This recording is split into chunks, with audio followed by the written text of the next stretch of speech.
friends, and welcome back to another video. So today I wanted to share my June TBR. So these are all of the books that I plan on reading in the month of June.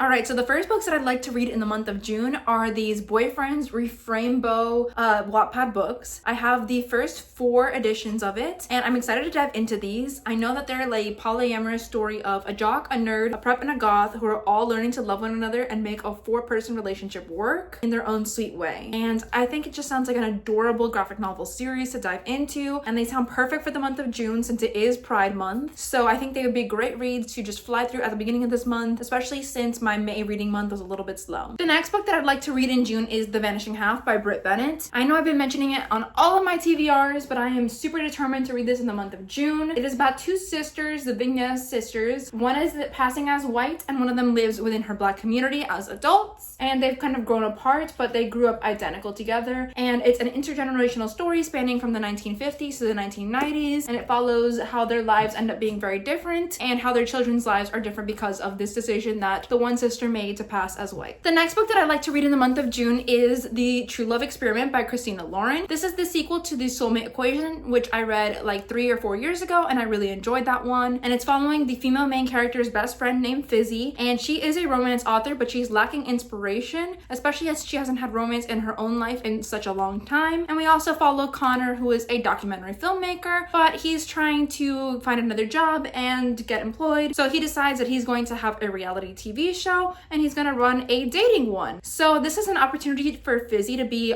in the spotlight and to get some romance to inspire her for her next book, and the relationship is gonna go from there. I think it'll be a really cute, fun romance read to pick up in the month of June. Hopefully it'll be one that I fly through, because I flew through The Soulmate Equation a few years ago when I read it, and I absolutely adored it. I love Christina Lauren's writing, and I'm so excited to dive into this one. The next book that I'd like to read in the month of June is The Night and the Moth by Rachel Gillig. This is the first book in the Stonewater Kingdom series, and I've heard really great things about Rachel Gillig's writing. She's been all over Book Talk and Bookstagram, and I'm really curious to dive into one of her fantasy books. And it's a romantasy that is a little bit gothic, which I think is interesting. It's about a prophetess who is forced beyond the safety of her cloister on an impossible quest to defeat the gods with one knight whose future is beyond her sight. And it's about her having spent 9 years dreaming no dreams at all, and she is a diviner, so her dreams are visions from unearthly figures, and so with them she can predict terrible things before they occur. And the lords and common folk travel across the kingdom to learn their futures by her dreams. And just as she and her sisters are nearing the end of their service, a mysterious knight has arrived at the cathedral. He is heretical, has no respect for her visions, but when her diviners begin to vanish one by one, she has to seek his help in finding them. It sounds like a fun romantasy story. I think it's super interesting that she can kind of see into the future, and that all these diviners and these seekers can kind of also see in the future. I think that makes for an interesting premise and a very unique one, and I can't wait to dive into this. I hope that I will really like it. And I was lucky enough to get an advanced listening copy from Libro FM for this one, so a big thank you to them, and I can't wait to start listening to it. I think that it'll be a very fun read, and I'm looking to get into some more romantasy this year, so it sounds like the perfect one to try out in June. The next book that I'd like to read in the month of June is Funny Story. This is a carryover from the month of May, and I'm so excited to dive into Emily Henry's writing. It sounds like a really fun romance. It's about Daphne, who has recently broken up with her fiance Peter, and she has decided to take on her dream job working as a children's librarian in a small town in Michigan, but she needs a roommate to help pay the bills, and she ends up living with her fiance's childhood best friend's ex, and it gets to be very chaotic. He is not very rational, he's not very practical, but they end up trying to avoid each other because they're very different people until they form a very tenuous bond, and they have a plan. So they decide that they're going to, I think, fake date in this one, and I'm excited to dive into it. I like the fake dating trope. I think that it'll be a very fun read, and I'm super excited to try out Emily Henry's writing. I've heard great things about her, and I think this could be a great one to start with. I know that some other people that I've seen really enjoyed this, and I trust their reviews, so I think that this will be one that I will really enjoy. It sounds like a very lighthearted and fun read for the month of June. And the last book that I'd like to read in the month of of June is Next Year in Havana by Cleeton. It follows a Cuban-American woman who travels to Havana, where she's trying to discover the roots of her identity and discover a hidden family secret after her grandmother has passed. And it looks like the story takes place in 2 different timelines. So it takes place in Havana, 1958, and in Miami, 2017. In 1958, we're following a 19-year-old daughter of a sugar baron, and she is part of high society in Cuba. She is very sheltered from the growing political unrest, and then she has an affair with a revolutionary. And then in 2017, we follow a freelance writer named Marisol Ferreira, and she grew up hearing stories of Cuba from her late grandmother who was forced to flee with her family during the revolution. Her last wish was for her granddaughter to scatter her ashes in Cuba, so she's returned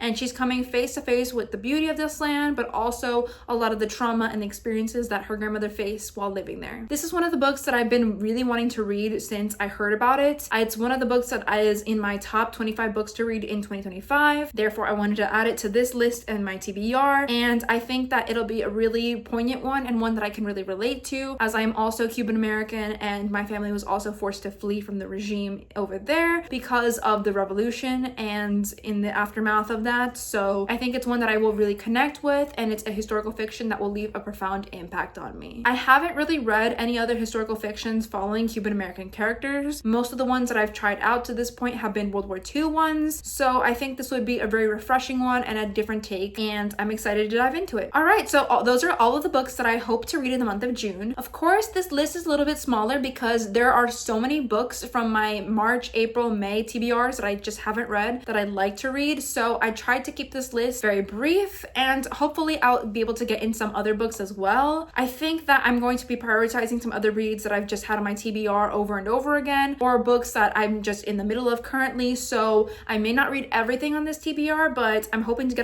to a lot of these books and catch up on some of my past monthly TBRs. If you like this video, give it a like, comment, and subscribe. What books are you planning on reading in the month of June? I'd love to hear in the comments down below, or if you have any thoughts or opinions on these books, please let me know, as I would like to know before diving in. And I want to say a big thank you to everyone that watches my videos. I appreciate each and every one of you, and wherever you are in the world, whether it's morning, afternoon, or evening, I hope that you are doing well, and I will see you for the next one. Bye!